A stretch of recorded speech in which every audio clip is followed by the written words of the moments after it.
Walz made himself fair game, since his only attack was that the other guy was weird.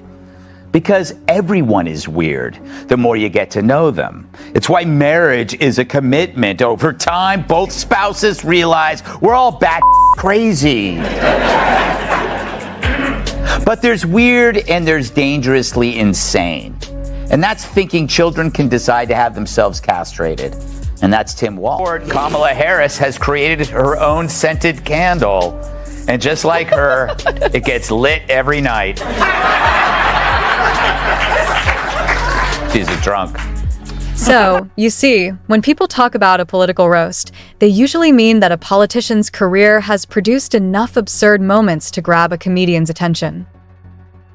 If Kamala remained a constant, then what impacted the polls? And it's driven by identity politics. We're going to cook today. Okay. Is an Indian recipe. Yes. Because Yes. you are Indian. Yes. Yeah. And you all helped us win in 2020, and we're going to do it again in 2024. What would Trump have to say about Kamala's qualifications? Well, you know, she's flip-flopping, Greg. I mean, these are flip-flops. And Indian people and blacks wear flip-flops, which is good. Buckle up, folks, because Greg Gutfeld has stepped into the spotlight, setting his sights on none other than Kamala Harris and Tim Walz. CBS's 60 Minutes was caught editing their interview with Kamala Harris to make her look better. It's a shocking ethical lapse. Mike Wallace must be rolling in his grave. Not over this, though, but that his son is Chris Wallace. I think it's very important, as you have heard from so many incredible leaders, for us at every moment in time, and certainly this one, to see the moment in time in which we exist and are present, and to be able to contextualize it, to understand where we exist in the history and in the moment as it relates not only to the past but the future.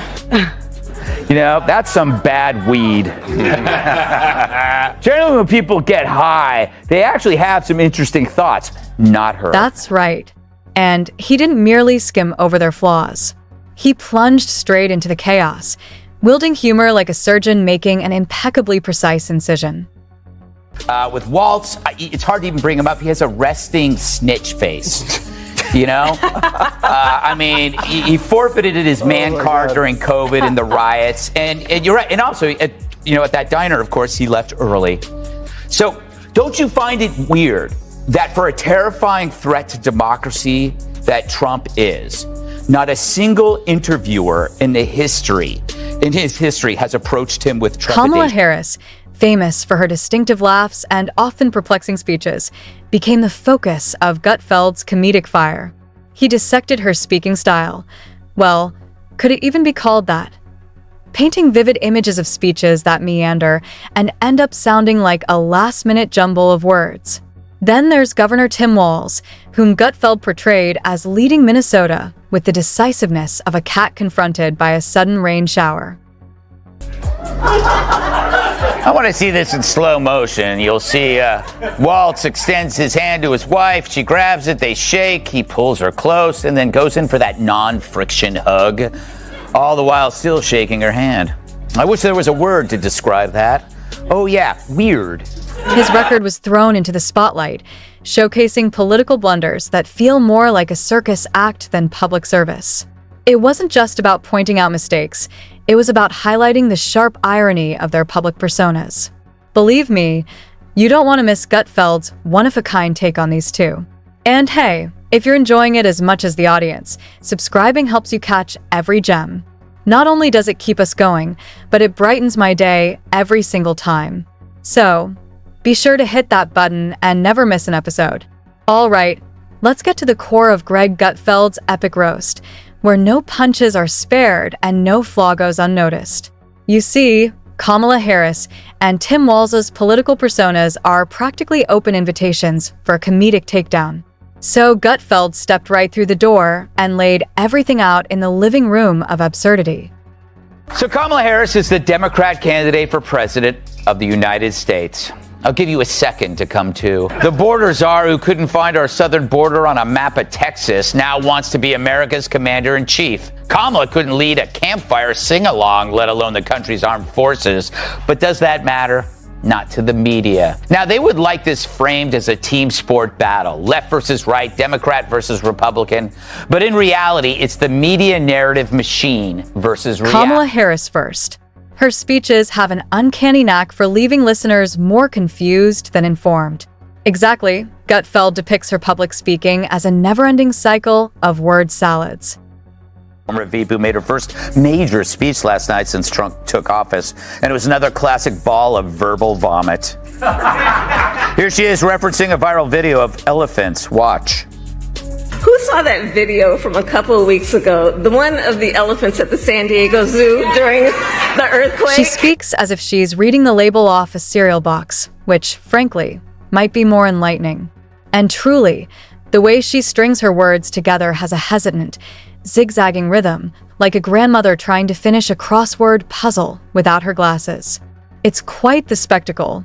Now, picture someone tackling economic policy as if they're telling a bedtime story to an overly tired group of toddlers. That's the vibe you get when Harris attempts to explain inflation. And unsurprisingly, Gutfeld doesn't hold anything back. Really a question of what can be unburdened by what has been. We see what can be unburdened by what has been. To see what can be unburdened by what has been. Believing in what can be unburdened by what has been. What can be unburdened by what has been? What can be unburdened by what has been? What can be unburdened by what has been? Having faith in what can be unburdened by what has been. See what can be unburdened by what has been. To see what can be unburdened by what has been. You know, if Kamala gets dementia, it would be an improvement. Her attempts to tackle complicated topics are like asking your cat to do your taxes. Lots of noise, but don't expect much clarity. And then there's that notorious giggle, appearing every time she hits a conversational snag. It's as predictable as Seattle rain. Gutfeld quips that her nervous laughter alone could power a small wind farm. I speak of former VP nominee Tim Walz. He joined Beto O'Rourke at a Texas town hall last night, and the estrogen levels were enough to give Chuck Norris menstrual cramps. I wonder, is our strength our diversity? Our strength is our diversity. We've been talking about this for years as a country of immigrants, and we let them define the issue on immigration. We let them define the issue on DEI, and we let them define what It perfectly captures that moment. Humor blended with a sharp edge of critique. Then, just when you think Gutfeld has reached the height of irony, he shifts to the border crisis. That's the issue Kamala technically oversees. According to Gutfeld, it's treated almost like a fairy tale. Ignore it long enough, and maybe it'll fix itself. Magical problem solving, anyone? Unfortunately, this is real life, and real problems don't simply vanish. Now, it's Tim Walz's turn. Gutfeld turns his comedic spotlight on Minnesota's governor, portraying his leadership style as trying to handle his responsibilities with the finesse of someone attempting to binge-watch an entire series without Netflix. Picture trying to steer a state through a crisis while being as decisive as a cat deciding whether to sit or stand. Walz's style, or lack of it, undergoes a comedic dissection as Gutfeld highlights the bureaucratic circus Minnesota has had to endure under his leadership. Imagine Zoom calls where policies shift on a whim, like suddenly declaring oven meets appropriate gym wear. Gutfeld drives the point home by portraying Walz's health policies as the product of overly caffeinated squirrels' misguided brainstorms. And honestly, the comedy writes itself when Gutfeld tackles the crime wave. It comes across as if Walz is clinging to the hope that reports of rising crime will simply vanish. Gutfeld doesn't miss a beat, comparing Walz's approach to constant flip-flopping, treating governance like a dance routine improvised on the spot. Meetings replace action, leaving the public wondering what, if anything, actually gets accomplished.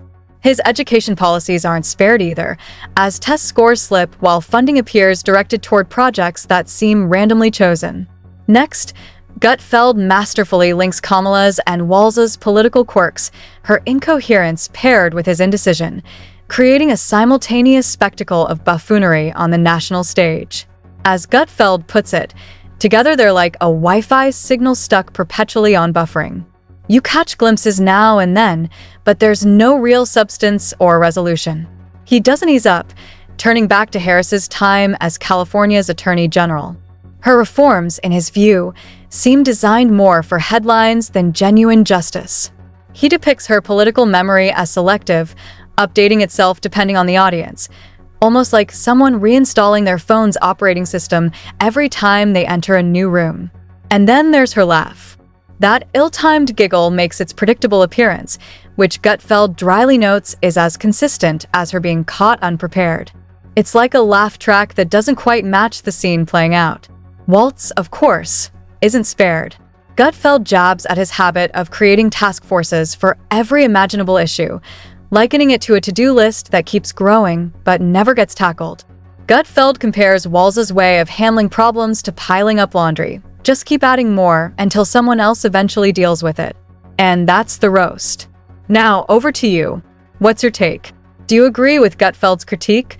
Or is there another angle you wish comedians would explore? Share your thoughts in the comments below. They might just inspire our next deep dive into the world of politics and satire. Let's keep the conversation alive.